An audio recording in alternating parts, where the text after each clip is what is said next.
अरे भाई गंगा में डुबकी लेने से गरीबी दूर होती क्या? अरे भाई गंगा में डुबकी लेने से गरीबी दूर होती क्या? ಹೇಳೋದಿಲ್ಲ ಹೇಳ್ಬಿಟ್ಟು ನಾನು ಯಾರ ನಂಬಿಕೆಗೂ ಘಾಸಿ ಮಾಡೋದಿಲ್ಲ ಉದ್ದೇಶ ಇಲ್ಲ ಅದು ಅಂದ್ರೆ ನಮ್ಮ ಏನು? ದೇಶದ ಹಣೆ ಬರ ಕಚಡ ಕಂತ್ರಿ ಹಲ್ಕಟ್ಟು ದರೋಡೆಕೋರ ಡ್ಯಾಶ್ ಡ್ಯಾಶು ಎಲ್ಲು ಎಫ್ ಬಿ ಅನ್ಕೊಂಡ್ಯಾ ನೀನು ಬೇಕಾದ್ರೆ ಮೆಕ್ಕಾಗೆ ಹೋಗಿ ಬಂದ್ರೆ ಬಡತನ ನಿರ್ಮೂಲನೆ ಆಗತ್ತೆ ಅಂತ ಕರ್ಗೆ ಹೇಳಕ್ಕಾಗತ್ತಾ? ಆ ವಿಚಾರದಲ್ಲಿ ಮಾತು ಎತ್ತಲ್ವ? ಕರ್ಗೆನೂ ಹೋಗಿ ಬರ್ಲಿ ಬೇಕಾದ್ರೆ ನೋಡ ಹೇಳಕ್ಕಾಗತ್ತಾ?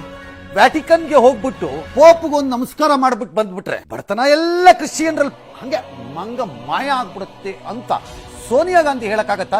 ಮಾತೇ ಬರಲ್ವಲ್ಲ ಸರ್ ಇವೆಲ್ಲ ಅವ್ರಿಗೆ. ಹೇಳ್ತಾರಾ? ಹೇಳಿ ನೋಡೋಣ. ಹಂಗಾಗಿ ಈ ಪ್ರಶ್ನೆಗಳನ್ನ ಕೇಳೋವ್ರಿಗೆ ಉತ್ತರಗಳು ಹೀಗೆ ಬರುತ್ತವೆ ಅನ್ನೋದ್ರ ಬಗ್ಗೆ ಎಚ್ಚರಿಕೆಯಿಂದಿರಬೇಕು. ನೀವು ಉತ್ತರ ಕೊಡಿ ನೋಡೋಣ. ಮೆಕ್ಕಾಗೆ ಹೋಗಿ ಬಂದಾಗ ಈ ಕಡೆ ಮುಸ್ಲಿಮರಲ್ಲಿ ಇಲ್ಲ ಬಡತನ, ಕೊಡ್ರಿ ಉತ್ತರ.